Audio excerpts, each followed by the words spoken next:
कैद रंग।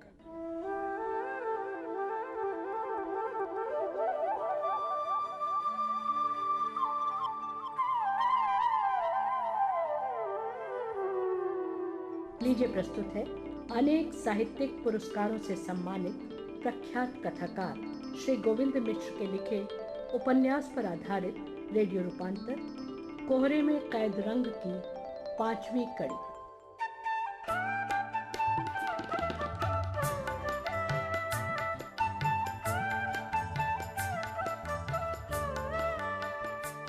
मूल चंद यानी मेरे मुल्लू मामा बेचारे, ईश्वर से जिन्हें कुछ नहीं मिला, नाटे काले सींकिया, ऊपर से चेचक के दाग और बुद्धि इतनी कि 8वीं जमात के आगे बढ़ नहीं पाए।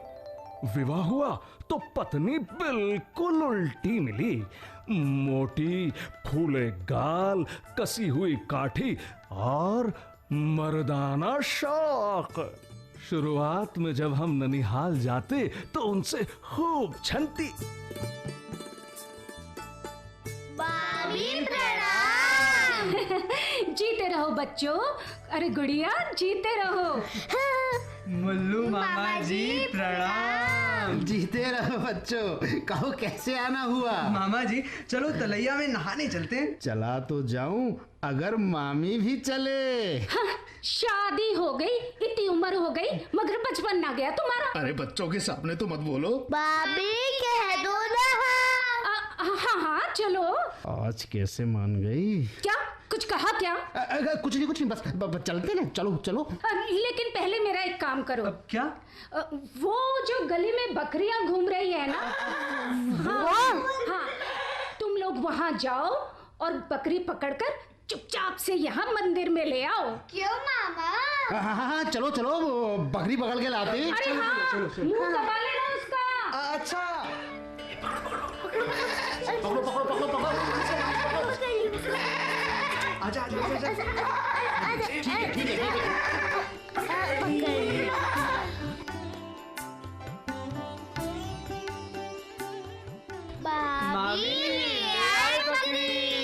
हाँ, अब तुम लोग इसे कसकर पकड़े रहो और देखो तमाशा। मुंह दबाओ इसका ताकि चिल्ला ना पाए। आराम से दम ना घुट जाए इसका। अब मैं इसका निकालती हूँ दूध। अरे मामी ये क्या कर रही हो? दूध निकाल रही है। मामी कितने मजे से दूध निकाल रही है। भाभी हम भी निकाले बकरी का दूध। हाँ निकालो, पर शोर मत मचाओ। चलो यहाँ आओ, बैठो इधर बैठो। हाँ ये पकड़ो और दाबो। हाँ चल बिटुआ शुरू हो जा।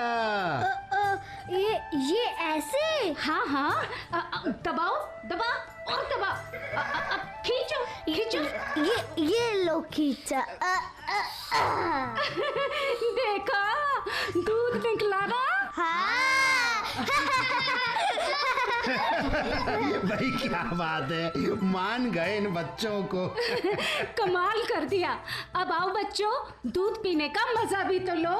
हाँ हो जाए।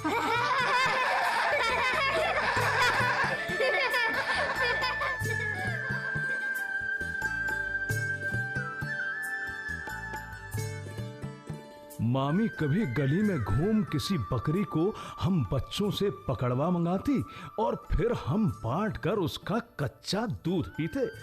कभी हमें चुपचाप पैसे दे मिठाई मंगवाती और खाती। कभी तलैया में फचाक फचाक मर्दों की तरह तैरती और हम उन्हें किनारे पर खड़े आदर से देखते। लेकिन जब हमेशा के लिए ननिहाल रहने पहुंचे तो मामी की काया पलट हो चुकी थी।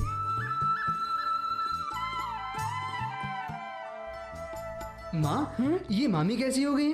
कितनी फैल गई हैं, मुंह पर कितना मांस चढ़ा है। हर समय तंबाकू सुपारी खाती रहती हैं और दांत भी कैसे काले काले से हो गए। हाँ, अब तो उसके एक बेटी भी हो गई है। अच्छा। हाँ, उसी के बाद से ज्यादा ही शरीर भारी हो गया है। ओह। और हर समय तंबाकू सुपारी खाने से तो दांत ऐसे हो ही जाएंगे ना। हाँ, पर मामी तो अब बिल्कुल ही ढीठ हो गई हैं। पहले घूंघट रखती थी, अब तो सब गायब है। और नानी हाँ रे, कैसे हट कर चलती है वो? अरे बच्चा ना पूछ, इतनी ढीठ और मर्दानी औरत मैंने ना देखी अपनी जिंदगी में। हाँ भाई, हर समय ताल ठोक कर लड़ने को तैयार रहती है। मुल्लू को तो जैसे इसने अपना नौकरी बना दिया। तो क्या भाई, मामी तुमसे भी लड़ती हैं? हाँ रे, मुझे भी ताने मारती रहती है, मगर बचुआ मैं तो चुप ही रहती हूँ। घर के अंदर भी सिर्फ रोटी बनाने जाती हूँ, बाकी बाहर चबूतरे पर ही पड़ी रहती हूँ। मुझे अपनी चिंता नहीं है, अपने बेटे मुल्लू की फिक्र है। भाई मुल्लू जो दिन रात के इसके जुल्म से कमजोर होता जा रहा है। भाई नानी,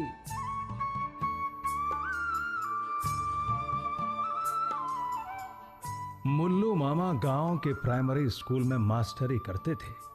मामी उन्हें झड़कती, दुत्कारती रहती, उन्हें शारीरिक रूप से अक्षम बताकर ताने मारती रहती और वो बेचारे रिड़ियाते रहते। छोटे मंदिर में रहने आने पर मामी के इस नए चोले को देख उनसे मेरी पुरानी आत्मीयता खत्म हो गई थी। मेरा झुकाव पढ़ाई की तरफ हो गया था और मामी का मुल्लू मामा के चचेरे भाई मुनीश्वर की तरफ। क्या हुआ? बात क्या है? 2 दिन से देख रही हूँ, तुम बहुत परेशान लग रहे हो। कुछ नहीं। मुझे नहीं बताओगे? सरस्वती ने ये पूछते हुए अपने पन के साथ अपनी हथेली मेरे हाथ के ऊपर रख दी। जीवन में किसी लड़की का तो क्या, किसी का भी वो पहला स्पर्श था जो इतना सहानुभूति भरा था। कोई पहली बार मेरी पीड़ा को लेकर बराबरी से आहत हुआ था। मेरी आंखें छलछला आईं।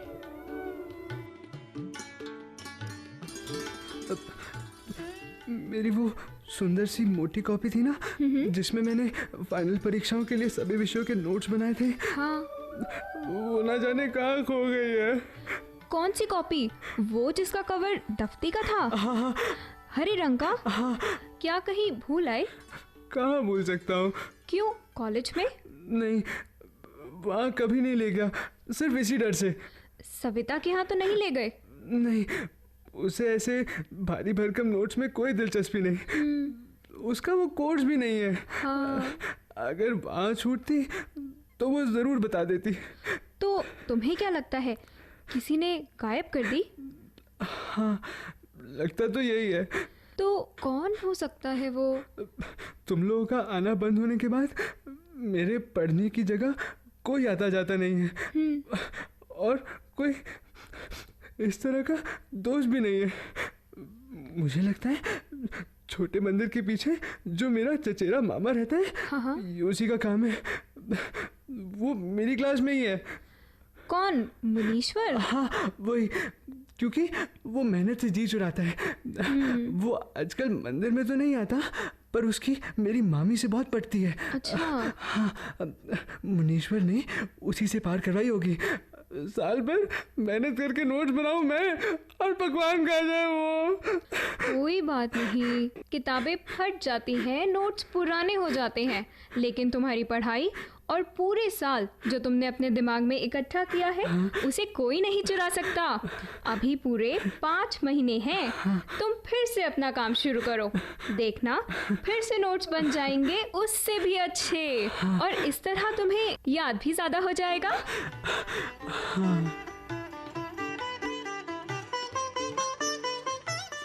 उसके वो शब्द, और मैं नए सिरे से नोट्स बनाने में जुट गया। एक दिन उसके यहाँ काम करने वाली ने दिन में संदेशा दिया कि सरस्वती ने मुझे बुलाया है। मुझे ताज्जुब हुआ, क्योंकि शाम को तो मुझे वैसे भी उसके यहाँ जाना था। मैं गया तो जहां हम पढ़ते थे वहां वो अकेली थी। बाल खुले हुए साड़ी ब्लाउज में। मैंने पहली बार गौर किया कि वो साड़ी ब्लाउज की उम्र में पहुंच गई है। चेहरे पर एक बारीक मुस्कान के साथ वो आगे बढ़ी और एकाएक अपने पीछे छिपाई मेरे नोट्स की हरी मोटी कॉपी आगे कर दी। साड़ी ब्लाउज, खुले हुए बाल और अपने दोनों हाथों में मेरी सबसे प्रिय वस्तु लिए। कैसी अद्भुत लग रही है, साक्षात सरस्वती। देख क्या रहे हो? लो, संभालो इसे। अपने लिखे हुए का चोरी होना शुभ होता है। अच्छा, अब तुम्हारा फर्स्ट आना तय है। अच्छा, मगर तुम्हें कहाँ से मिली? क्यों, मैं भी तो चुरा सकती हूँ। हट। अरे क्यों, मुझे भी तो जरूरत थी इनकी। ये मेरा भी तो कोर्स है। और जैसे तुम किसी और को देने वाले नहीं थे, वैसे ही मुझे भी क्यों देते? अरे मजाक छोड़ो ना सरस्वती, बताओ ना तुम्हें कैसे मिली? तो सुनो, तुमने मुनीश्वर के बारे में बताया था ना, मुझे भी उसी पर शक हुआ। उसकी और मेरे चचेरे भाई सूरज की बहुत पड़ती है। दोनों फाइनल में हैं। मैंने सूरज भैया की किताब कॉपियों पर नजर रखनी शुरू कर दी। आज ये उसकी किताबों में रखी देखी तो मैंने चुरा ली। अगर कोई तुम्हारे मंदिर से चुरा सकता है तो मैं अपने ही घर के पीछे वाले हिस्से से नहीं चुरा सकती।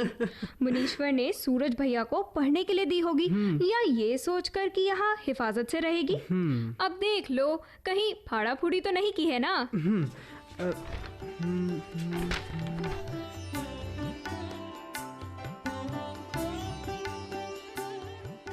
मैं कॉपी के पन्ने पलटकर देखने लगा। वो सही सलामत थी, लेकिन तभी सरस्वती ने मेरे हाथ से वो कॉपी छीन ली। अरे अरे अरे अरे अरे फट जाएगी। अब अगर मैं इसे तुम्हें ना देकर अपने पास ही रखूं तो? अरे रुको। उसकी बात सुन मेरी आंखें नम हो गईं, गला रुंध आया। मैं उसकी आंखों में उतरता चला गया। वो मुझे अपनी आंखों में लिए रही और थोड़ी देर बाद बोली, इस कॉपी को लेकर जैसे तुम सूखते जा रहे थे, उसे देख मैं तो डर ही गई थी। जब तक मैं चुपचाप तेजी से इसकी एक नकल नहीं बना लेती, इस कॉपी के गायब होने की खबर ही चलने दो। एक बार गायब हुई तो दोबारा भी तो हो सकती है। आखिर तुम रखोगे तो वही ना? नहीं, रखने के लिए अब एक और जगह मिल गई है। अच्छा, कहाँ? तुम्हारे पास।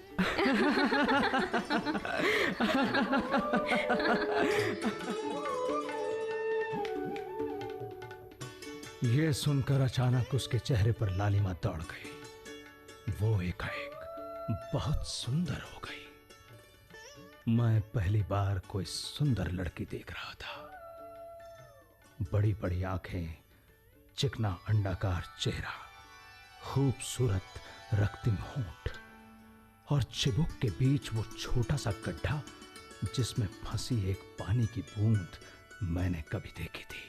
फिलहाल हमारे बीच एक मीठी गोपनीयता बिछ गई थी। एक छिपा हुआ कोना उगाया था जहां सिर्फ हम दो होते थे।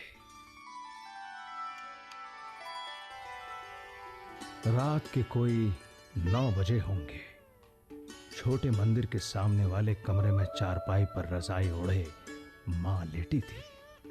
पास ही बना चूल्हा बुझ गया था, पर जली हुई लकड़ियों की गर्म राख और बुझे कोयलों की गर्मी अब भी वहां थी, जिससे सटे हम बैठे थे, बाई, मैं और बहन। ठंडक भीतर ना घुसे इसलिए किवाड़ भीतर से बंद कर लिए गए थे, लेकिन तभी बाहर से किसी ने कुंडी खटकाई। को आए? दरवाजा खोलो। अरे को आए? दरवाजा खोलो, हम हैं। अरे को आए की रात में? अरे हम हैं, सविता और सिर्री। जीजी, दरवाजा खोलो। रुको, खोलती हूँ। कहाँ की हड़बड़ी है? आ तो रही हूँ। ये बच्चे भी ना।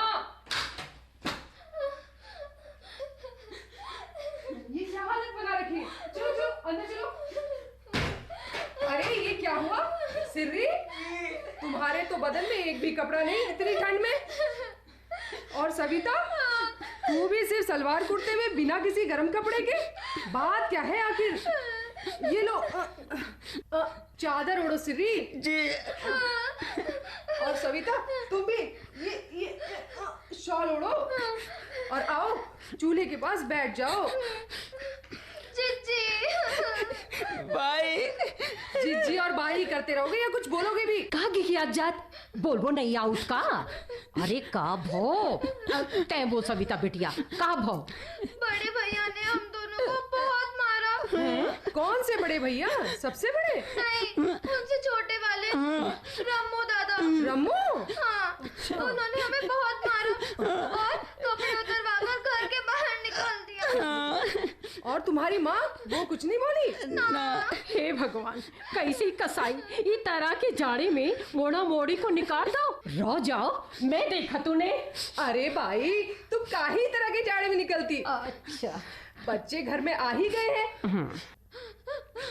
अच्छा सविता, अब बताओ तुम लोगों को रम्मू दादा ने घर से क्यों निकाला? हम लोग छक्के बाबू के यहाँ देर तक खेलते रह गए। अच्छा। जब घर पहुँचे तो रमू दादा ने हमें देखते ही पीटना शुरू कर दिया। कहने लगे 1 घंटे से हमें ढूंढ ढूंढ कर परेशान है। सिर्री के कपड़े और मेरा स्वेटर उतार दिया। फिर बोले वहीं जाओ जहाँ थे, यहाँ नहीं रहो, ये कहकर हमें भगा दिया। अच्छा, बताओ भूख लगी है? ठीक है, अभी कुछ बना देती हूँ। चुप हो जाओ बच्चों, चुप हो जाओ। चुप चुप।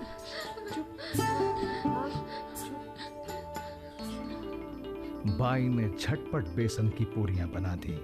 थोड़ी देर में सविता का बड़ा भाई रतन उन्हें लेने आ गया। बाई उस पर बरस पड़ी। वो चुप रहा, बड़े बाप का बेटा था।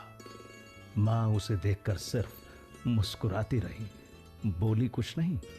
वो पढ़ी लिखी थी, चतुर थी, बड़े लोगों से संबंध बनाए रखने की कोशिश करती थी। मगर ये अनुभव उन्हें नहीं था कि घरों में पैसा बढ़ने के साथ साथ प्रेम, करुणा और परमार्थ जैसी भावनाएं सूखती चली जाती हैं। चट्टो बाबू के घर से भी वो घर जैसा संबंध समझती थी। मगर सविता के 8वीं के इम्तिहान में फेल होते ही मेरा ट्यूशन बंद हो गया और कमरे का किराया चालू हो गया। और बरसों बाद जब उन्होंने बाई के शरीर को ढीला पाया तो महाराजिन के काम से उनकी भी छुट्टी कर दी।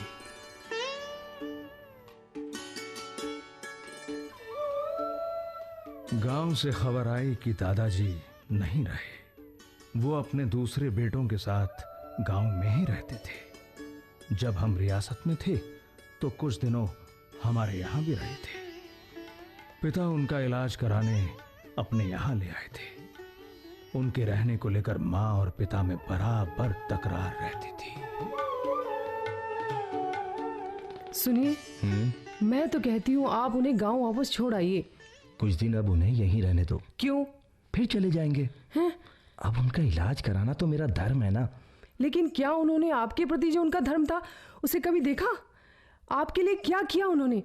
आपको तो घर से भागना पड़ा। ओफो, अरे भाई, घर से तो मैं अपनी इच्छा से भागा था। आपको याद है क्या? आपने किस हालत में मेरे साथ अपना गांव छोड़ा था? तब क्या उन्होंने आपको रोका? आपकी क्या सहायता करी? और तो और घर छोड़ते समय रास्ते में प्यास बुझाने और गर्मी से बचने के लिए जो लोटा और पंखा में ले जा रही थी उसे भी उन्होंने वापस रखवा लिया था। सुनो, उनकी ये कठोरता मैं जीवन भर नहीं भूलूंगी। अजीब बात है, इंसान भला चंगा रहते हुए ऐसी कठोरता दिखाता है जैसी दादा ने दिखाई, मगर अपने जीवन के उतार पर उस बात को एकदम भूल जाता है। उन्हें पिता उस घर में लेकर आए थे जो मां ने तिल तिल अपनी कमाई से बनाया था। खैर, दादा बहुत दिन तक पिता के साथ नहीं रह पाए। पिता को आखिर उन्हें गांव भेजना ही पड़ा। उसके बाद मैंने उन्हें गांव में देखा था। मोतियाबिंद का ऑपरेशन ना होने की वजह से वो अपनी दृष्टि खो चुके थे। बहन जी, बहन जी। माँ, हरकारा। हैं? क्या है? आपके ससुराल से एक दुखद समाचार लाया हूँ। क्या है? आपके ससुर जी नहीं रहे। माँ, आपके पतिदेव कहाँ हैं? वो गांव में है, उन्हें खबर वहीं पहुंचा दो। हाँ, देखता हूँ, अगर संभव हुआ तो पहुंचा दूंगा खबर। माँ, क्या है? माँ, इनकी बातों से तो लगता नहीं कि दादाजी की मृत्यु का समाचार पिताजी को देने गांव तक जाएंगे। तो अगर तुम कहो तो बाबूजी को ये संदेश मैं ही दे आऊं। जैसी तेरी मर्जी।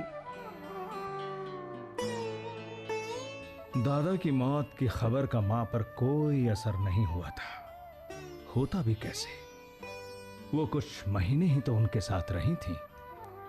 उस पर भी आजीवन खटकने वाले कटु अनुभव ही उन्हें मिले थे।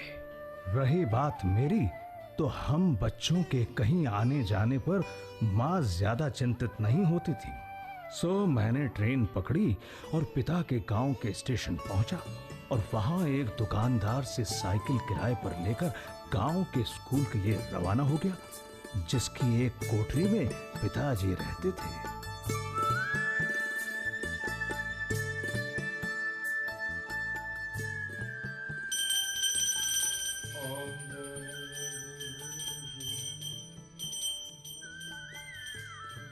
लगता है पिताजी पूजा कर रहे हैं।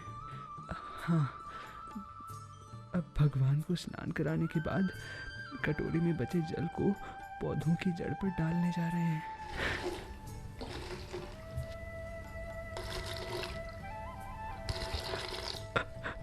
अब उन्हें समाचार देता हूँ। पिताजी, पिताजी। हाँ, बाबा नहीं रहे। कहाँ?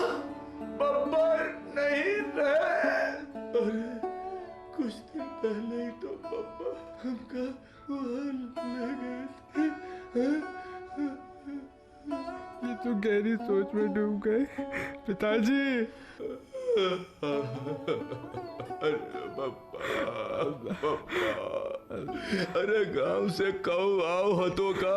हाँ पिताजी, राम रतन भैया। अरे कबे गुजरे? परों के रोज, शुद्धि 9 तारीख की है। जा सामने कुआं पे नहा, रस्सी बाल्टी उतई है पिताजी। तब तक हम रोटी बनाए देते हैं। पिताजी, मुझे भी जाना है। किराए की साइकिल वापस कर दी है। कहा? किराए की साइकिल? पिताजी वो। अरे खा के चलो जयत। नहीं पिताजी, अभी भूख नहीं है। साइकिल का किराया भी बढ़ेगा। अच्छा।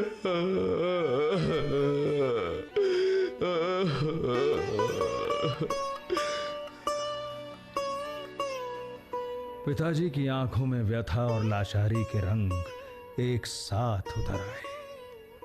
उनका मानना था कि सफर पर निकलो तो पेट भर कर, फिर ये तो उधर से कुछ खाकर नहीं आया होगा। पता नहीं रोटी फिर कब मिले और कहां मिले। जितनी रोटी खिलाने की व्यग्रता, उतनी ही किराए के पैसे बढ़ने की चिंता। उनके लिए रोटी और पैसा दोनों ही महत्वपूर्ण थे। उसके बाद उन्होंने कुछ नहीं कहा, मैंने भी नहीं। घड़े से पानी निकालकर पिया और उनके पैर छूकर लौट पड़ा। मैंने दादाजी की मृत्यु का दुखद समाचार अपने पिता को सुनाया और इस दुख को उन्हें देकर उन्हें अकेला छोड़ाया। मेरे रहने से उन्हें सांत्वना तो मिलती। हाँ, अब दादाजी की शुद्धि वाले दिन तो मैं गांव अवश्य जाऊंगा। क्या सोच रहे हो बेटा? हाँ माँ, हाँ? मैं सोच रहा हूँ कि दादाजी की शुद्धि वाले दिन मैं भी गांव जाऊं। क्यों? तुम्हारे पिताजी तो वहाँ जाएंगे ही। पर तुम्हारा वहाँ क्या काम? नहीं माँ, मैं सोचता हूँ काम ना हो तो भी जाना चाहिए। ठीक है, फिर चले जाओ। हाँ। दादा के गांव पहुंचा तो बस्ती के बाहर खेत के एक मैदान में पिंड बनाए जा रहे थे। पिता और चाचा लोगों के सिर मुंडे हुए थे। वो सब किसी और ही दुनिया के लोग लगते थे। पिता ने मुझे दूर से आते देखा मैं उनकी प्रतिक्रिया नहीं देख पाया। वो अपने गांव से सीधे यहां आ गए थे और मेरे आने की कतई उम्मीद नहीं करते थे। जब मैं पास पहुंचा तो उन्होंने सवाल किया,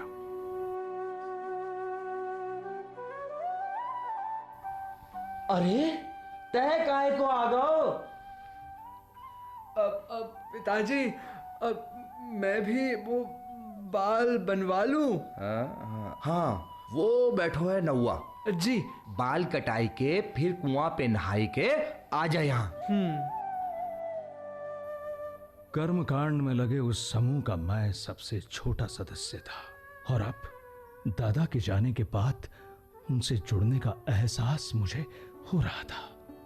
दादा, वो व्यक्ति जिसके पास मैं कभी नहीं रहा, जो अंतिम दिनों में अपने पास रखी लुटिया के पानी से भरा होने पर ही परम संतोष का अनुभव करते थे, जो शायद एक रात चुल्लू भर पानी के लिए गुहारी लगाते लगाते चले गए होंगे।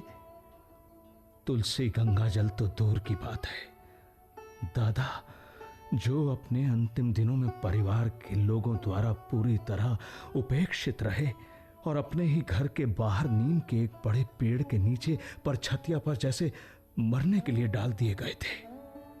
मेरे भीतर एक हल्का सा क्लेश करवट ले रहा था। अगर मैं गांव में रहा होता तो कम से कम उन्हें पानी तो दे ही सकता था।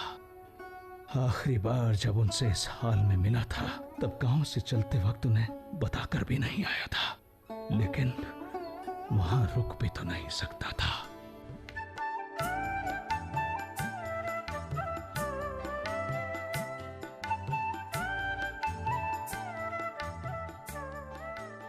कोहरे में कैद रंग। अभी आप गोविंद मिश्र के लिखे उपन्यास पर आधारित इस रेडियो धारावाहिक की 5वीं कड़ी सुन रहे थे। रूपांतरकार थे शरद तिवारी, प्रस्तुतकर्ता सुदर्शन कुमार, निर्देशिका मंजू आलो, सहयोग मनमोहन जोशी, ध्वन्यांकन और मिक्सिंग शरद शर्मा। भाग लेने वाले कलाकार थे शारदा गुप्ता, पोर्शिया मुखर्जी, अनीता जोशी, प्रवीण कुमार शर्मा, आदिल शेख, मनोज बिसारिया, नूपुर सक्सेना, सैयद सलीम असगर जैदी, समीर ठुकराल, आस्था शर्मा, अमरदीप कौर, देवयानी जोशी और मनमोहन जोशी। इस धारावाहिक की अगली कड़ी आप आज ही के दिन इसी समय सुन सकेंगे। ये कार्यक्रम आकाशवाणी के दिल्ली केंद्र पर तैयार किया गया है।